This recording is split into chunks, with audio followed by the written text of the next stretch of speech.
अल्हम्दुलिल्लाहि वहदा वस्सलातु वस्सलामु अला मन ला नबिय्य बअदा अम्मा बअद फ़अऊज़ु बिल्लाहिस समीइल अलीम मिनश शैतानिर रजीम मिन हम्ज़िहि व नफ़्ख़िहि व नफ़्सिहि बिस्मिल्लाहिर रहमानिर रहीम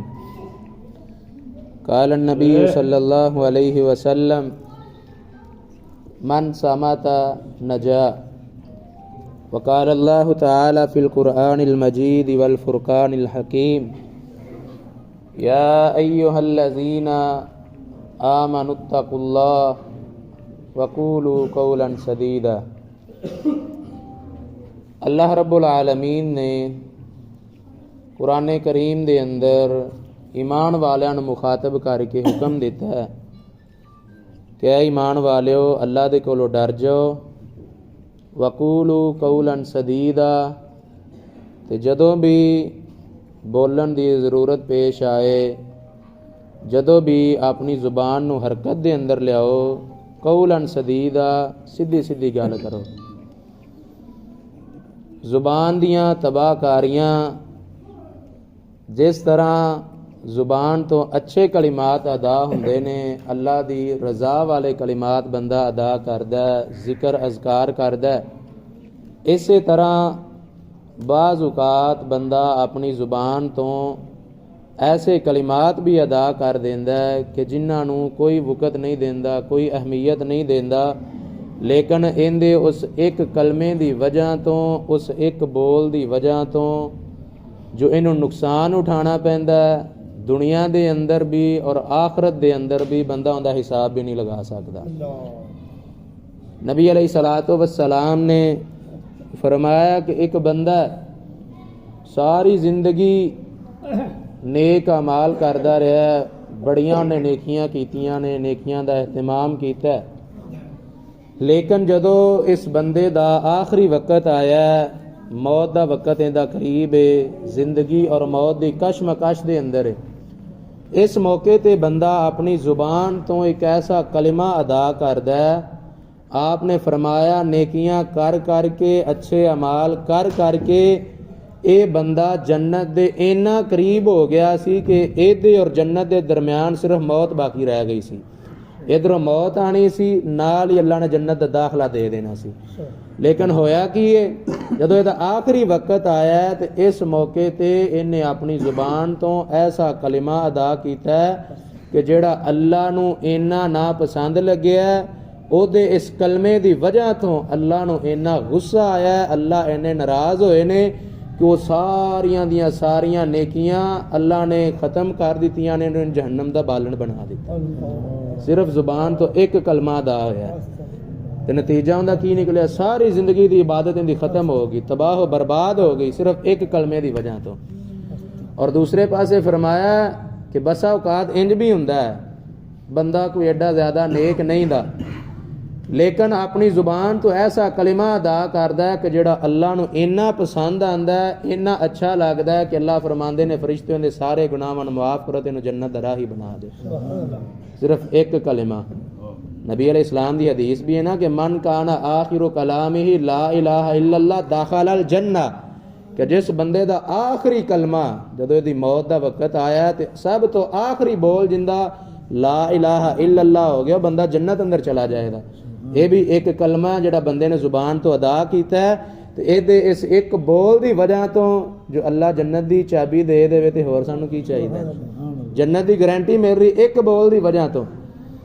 इस वास्ते नबी अलैहिस्सलाम ने फरमाया, हदीस बिल्कुल छोटी, 3 लफज बनते ने हदीस दे, मन सामाता नजा, सिर्फ 3 लफज ने, लेकिन अगर बंदा इस हदीस पे अमल कर लवे तो मैं समझना कि वह बंदा कदे भी किसी भी मैदान अंदर मार नहीं खा सकता। माना की है, मन सामाता नजा, जिहड़ा बंदा खामोश हो गया बंदा कामयाब हो गया। और कदे इन्दा अपनी जिंदगी अंदर मुशाहदा करके देख लेना कि जिथे बोलन की जरूरत है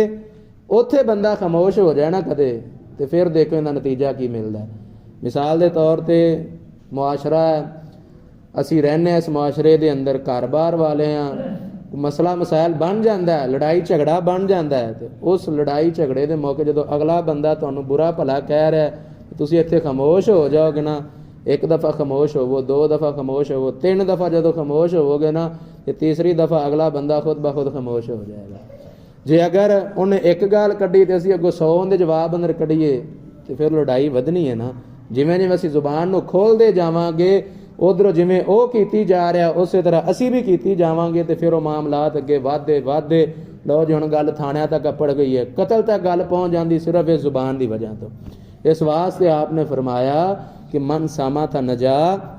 जिहड़ा बंदा खामोश हो जाता है अपनी जुबान नूं लगाम दे लैंदा है, जिस जगह ते बोलण दा मौका मिलदा है उस जगह ते बोलदा नहीं दा, बल्कि तरीके दे नाल अपनी जुबान नूं खोलिया करदा है। जिथे ज़्यादा ही जरूरत पेश आंदी है इत्थे बोलना है तो बोलदा है, तो भी अच्छे तरीके नाल आसन तरीके नाल बोलदा है। ये नहीं कि जदों भी बोले तो उदों फक्कड़ तोले, ये काम नहीं होना चाहिए। बल्कि अगर बोलन की जरूरत आई है तो फिर भी बंदा सोच समझ के बोले। कहते ना कि पहले तोलो तो फिर बोलो, तो जो पहले तोल के बंदा बोलेगा तो फिर उनका नुकसान नहीं होएगा। जे अगर अपनी मर्जी के मुताबिक जिमें दिल के अंदर ज़हन के अंदर जिमें आई अगले बंदे ने मैंने इन्नियां गल्लां कीतियां तो मैं हुण चुप करके बैठा रहां, शैतान का काम ही ये वे आपस अंदर लड़ाना, झगड़े पैदा करना, लड़ाइयां करवानियां। जो शैतान ने आके उथल देनी, इशारा करना है, उन्हें उभारना है तो फिर बंदा जवाब ते जवाब दिती जाती, तो कि लड़ाइयां वधदियां ने, झगड़े वधना शुरू हो जाते हैं, दिलों के अंदर अदावतां पैदा होंदियां ने, दुश्मनियां पैदा हो जांदियां ने। सिर्फ और सिर्फ इनके पीछे अगर देखा जाए तो किरदार एक साड़ी जुबान का ही है। जुबान मूँह तो जुबान जिहड़ी है वो कलिमात अदा कर देंदी है, लेकिन बाद दे अंदर सारा जिसम नूं दी सज़ा भुगतनी पै जाती है। यह भी हदीस अंदर आंदा ना, नबी पाक ने फरमाया जो सुबह होया कर दी तो हर सुबह जिसम के सारे आज़ाद 360 जोड़ जड़े बंदे ने ना ये जुबान के सामने इल्तिजामा करते हैं, मिन्नत तरला करते हैं कि साढ़े बारे अल्लाह के कोलों डरदी रवी, क्योंकि दिन के अंदर किसी मौके पर भी तू कोई गल कर देनी है तो तू तो फिर चुप करके मूँह जाके बह जाना, भुगतनी सानू पै जाती है। किसी ने बंदा गाल काट दे तो कोई लित्र पैने ने, जुबान उहदे नाल की होना है, बाकी जिसम नहीं मार पैनी है ना, तकलीफ आनी तो बाकी जिसम ते आनी है। इस वास्ते नबी अलैहिस्सलाम ने फरमाया मन सामा ता नजा, जेड़ा बंदा खामोश हो जाता वह बंदा कामयाब हो जाता, दुनिया के अंदर भी कामयाबी और आखिरत के अंदर भी कामयाबी मिल जाती है। जेड़ा फजूल अपनी जुबान नूं हरकत के अंदर नहीं लियांदा वो बंदा दुनिया अंदर भी कामयाब है, आखिरत के अंदर भी कामयाब है। और यदी एक मिसाल तारीख के अंदर कई मिसालां मिलदियां ने कि जिन्ना इस चीज़ का एहतमाम किया, खामोशी ने इख्तियार किया। एक बादशाह का बेटा है, शहजादा है, उनके जो कन्ना के अंदर हदीस पई ना कि मन सामा ता नजा, जेड़ा बंदा खामोश हुंदा वो कामयाब हो जाता है। तो उन्हें कहा कि मैं देखा तो सही ना तजर्बा करा कि वाकई आया कि नबी अलैहिस्सलाम का जोड़ा फरमान है ये हकीकत भी है वे, साडे मनन के अंदर मैं कहाँ कमी हो सकती, नबी अलैहिस्सलाम के फरमान अंदर कोई शक नहीं हो सकता। हुण उन्हें तजर्बा जो करने की कोशिश की ना, खामोशी उन्हें इख्तियार करनी, किसे बुलाना, किसे मसले वास्ते, आखिर शहजादा सी, सल्तनत उनके सिर ते आने वाली सी, बाप तो बाद बादशाह बनना से उन्हें वक्त का, जो भी कोई मामला आना उन्हें उन्हें खामोशी इख्तियार करनी, कोई जवाब नहीं देना। हुण बाप बेचारा बड़ा परेशान कि चंगा भला मेरा पुत्र सी, इनू की बन गया यकदम, ना ये बोलता है ना किसी गल का जवाब देंदा, जो कोई मशवरा लेने तो मशवरा भी नहीं देंदा सानू, वजह की बनी। बड़े बड़े उन्हें हकीमां दिखाया, डॉक्टरां तबीबां दिखाया, कोई जवाब नहीं उन्हें, तो उन्हें खामोशी ने इख्तियार किया इस हदीस की वजह तो। हुण बादशाह ने आपदे जिहड़े मुशीर सन, वजीर सन, उन्हां दे नाल मशवरा किया कि इहदा हल की होवेगा।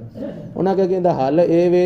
कि इनू जंगल के अंदर शिकार वास्ते भेज दिओ, नाल इहदे शिकारियां नूं भेजिया जाए तो हो सकता है फिर ही अपनी जुबान खोले, क्योंकि जिन्ना डॉक्टर हकीमा चैक किया उन्हें कहा कि एक तो होंदा ना कुदरती तौर पर बोलना रब की तरफों बंद हो जाना, कि ये मसला नहीं दा, इनू बीमारी भी कोई नहीं, मसला भी कोई नहीं दा, सानू समझ नहीं आ रही कि वजह की, किस वजह तो खामोश है।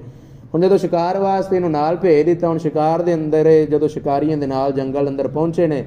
हुण शिकारी ने जो निशाना लिया, सामने परिंदा बैठा हुआ सी, शिकारी अजे निशाना लै रहा है, इन्हें परिंदे नूं उड़ावन वास्ते अपनी जुबान तो कलिमात अदा किए। एक तो शिकारी नूं पता लग गया कि सामने परिंदा बैठा है, उन्हें हमला किया तो परिंदे की जान ले ली, उन्हें परिंदा भी मार गया ये बोलन की वजह तो। दूसरा जदों ये बोलिया तो फिर सारिਆਂ ਨੂੰ पता चल गया कि कोई बीमारी नहीं सी, बल्कि जान बुझ के खामोश रहा सी, जिहदी वजह तो फिर बादशाह ने बड़ा गुस्सा है तो उन्हें सज़ा दी। तो उन्हें कहा कि वाकई नबी अलैहिस्सलाम का फरमान सच्चा है कि मेरे बोलन की वजह तो एक जान भी चली गई तो मेरी अपनी जान से भी ये सज़ा आ चुकी है। यानी कि नबी अलैहिस्सलाम दे फरामीन अगर असीं उन्हां नूं अपनी जिंदगी ते लागू करना शुरू कर दईए ना तो साडी जिंदगी दीन दे मुताबिक आटोमैटिक हो जाएगी, खुद ब खुद हो जाएगी। इस वास्ते मेरे भाईओ जदों भी बोलण की जरूरत पेश आए पहले सोचा करो, पहले तोलो, फिर उस तो बाद बोलो, अपनी जुबान तो कलिमात अदा करो। और जदों भी बंदा कोई कलमा अदा करे